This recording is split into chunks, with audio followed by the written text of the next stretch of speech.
Good morning, all. Today we'll work on your unit 4, that is interpretation of mobile text messages and composing short messages. This is the last unit in your syllabus. Let us see. Interpretation of mobile text messages. What does it mean? You have to interpret incomplete message and give response in your own sentences. In exam, you will be given a sentence, incomplete message, and you have to complete that message by giving your answer.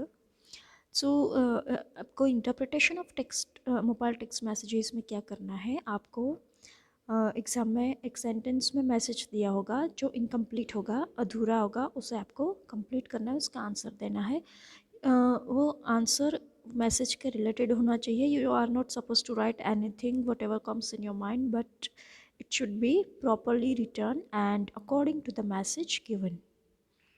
To explain or understand the meaning of given message and give reply by yourself.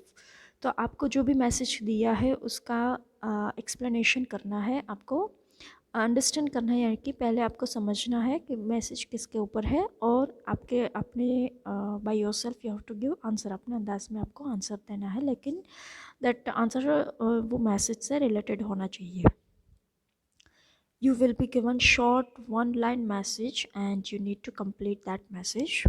तो आपको एक short एक line का message दिया होगा उसको complete करना है. This is interpretation of mobile text messages. Let us see some examples. Interpret the message and give response. आपको ऐसे मैसेज जो दिया है उसको इंटरप्रेट यानी कि समझ के उसको रिस्पॉन्स करना है उसका आंसर लिखना है. So your first message is Prashant says, what does this colon mean? Says, Dear Prakash, get well soon. Hope you will be soon on your legs. इसका मतलब है आपको इस पहले मैसेज जो भी दिया है उसको इंटरप्रेट करना है समझना है कि क्या कहना चाहते हैं. प्रशांत है वो प्रकाश से बोल रहे हैं गेट वेल सून. इसका मतलब वो बीमार है या तो फिर उसको कुछ प्रॉब्लम है या इसकी वजह से अस्पताल में है. Hope you will be soon on your legs. इसका मतलब अस्पताल में भर्ती हुए हैं और आप जल्द से बाहर आ जाएंगे. उसका अपने आंसर लिखा है कि Prakash says thank you for your wishes dear. I am quite well now. I'll be okay and meet you soon.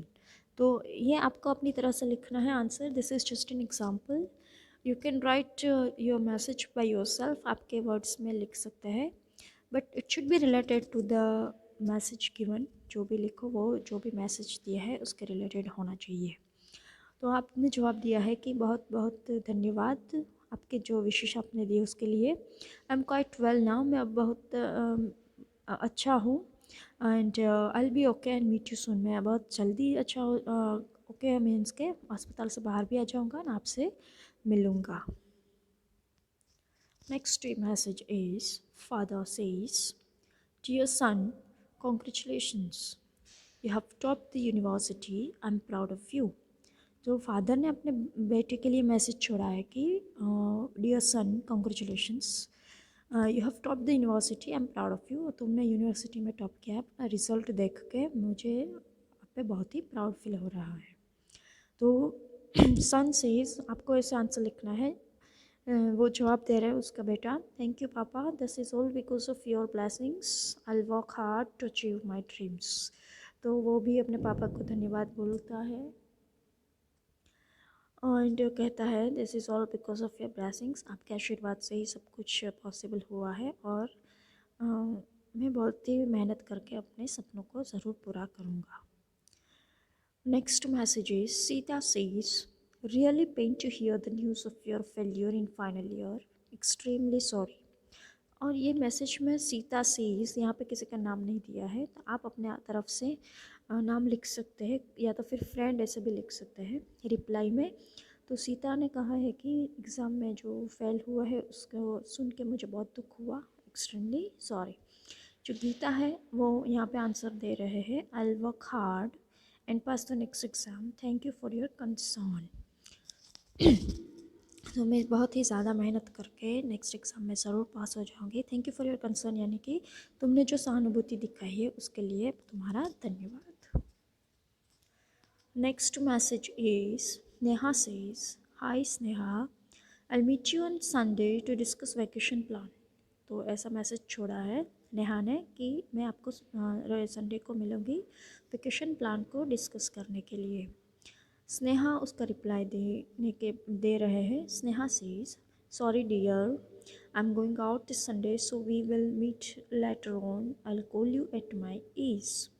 तो यहाँ पे स्नेहा ने दिया है कि मैं संडे को बाहर हूँ तो मैं शायद ना मिल सकूँ, हम फिर बाद में कभी मिल लेंगे, मैं जब भी फ्री हो जाऊँगी आपको कॉल कर दूँगी।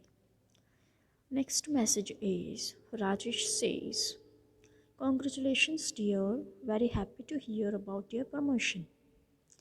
तो राजेश ने ऐसा मैसेज किया है कॉन्ग्रेचुलेशंस का कि आपका प्रमोशन के बारे में सुन के मुझे बहुत ही खुशी हुई।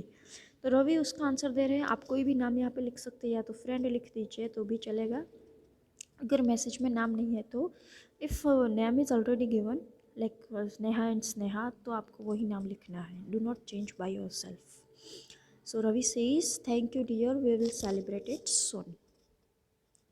तुम्हारा बहुत बहुत धन्यवाद, हम बहुत ही जल्द इसका सेलिब्रेशन करेंगे, यानी कि पार्टी करेंगे। तो इस तरह से आपको एक मैसेज दिया है, उसका इंटरप्रेट यानी कि समझ के उसका रिप्लाई अपने आप के वर्ड्स में उसका रिप्लाई करना है, उसका आंसर लिखना है। Next is composing short messages. Compose the mobile text message using the points given. Now what you have to do in this composing short messages, that आपको कोई भी टॉपिक दिया होगा, उसके पॉइंट्स दिए होंगे, उसको एलाबोरेट करके छोटा सा मैसेज आपको अपने आप बनाना है। जो भी टॉपिक है उसके ऊपर आपको मैसेज बनाना है। To write message in your own words about the given topic, यानी कि जो भी टॉपिक है उसके ऊपर अपने वर्ड्स में आपको मैसेज, छोटा सा मैसेज बनाना है, बना के लिखना है। For example, birthday wishes to a friend, अगर ये टॉपिक दिया है तो उसके ऊपर आपको अपने मैसेज बनाना है। यहाँ पे मैंने एग्जांपल दिए हैं, I am so grateful you came into the world because you make my world better every day, happy birthday, I pray to God to give you all the happiness you could possibly imagine and all of your dreams come true. तो ये message आपने birthday के ऊपर लिखा है, अपने आप आपको you have to prepare by yourself, आप अपने वर्ड्स में भी लिख सकते हो कि मैं बहुत ही खुश हूँ कि आप इस दुनिया में आए और मेरे बहुत ही अच्छे फ्रेंड हो, तो आपको बर्थडे की बहुत सारी बधाइयाँ, हैप्पी बर्थडे। मैं भगवान से प्रार्थना करूँगा कि आपको सारी खुशियाँ मिले और सब कुछ आपके जो भी सपने हैं वो सब कंप्लीट हो जाए, और जो भी आपने इमेजिन नहीं भी किया है वो भी पॉसिबल हो जाए। Next is death of a friend's father. This pains me to hear the news of your father's sudden death. He was always a respectful person to all of us. He was a shelter of care for the entire family. Please accept my sincere and heartfelt condolences at this most difficult time. So this is the message you are writing to your friend on his father's death. आप अपने friend के father की death पे what will you right, how will you express your condolences. Condolences का मतलब है कि सहानुभूति या तो फिर दुख व्यक्त करना। तो आप लिखते हो कि मुझे बहुत ही दुख हुआ आपके फादर की सडन डेथ के बारे में सुन के।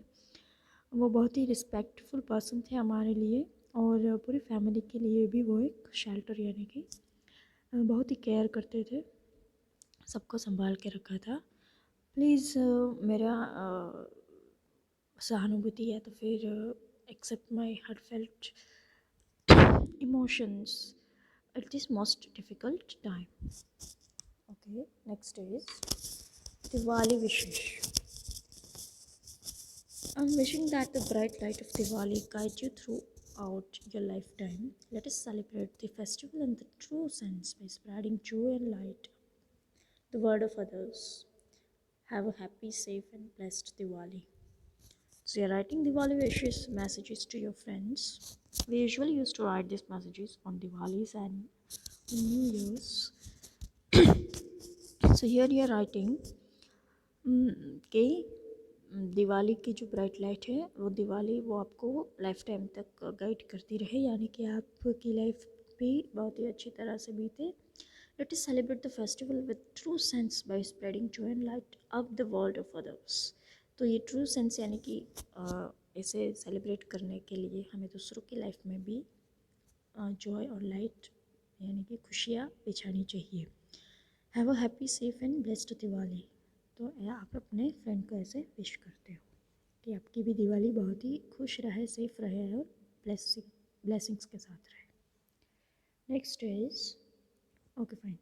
Here ends your presentation, but this is half. You will be asked very short messages and composing messages. You have to write all the messages by yourself.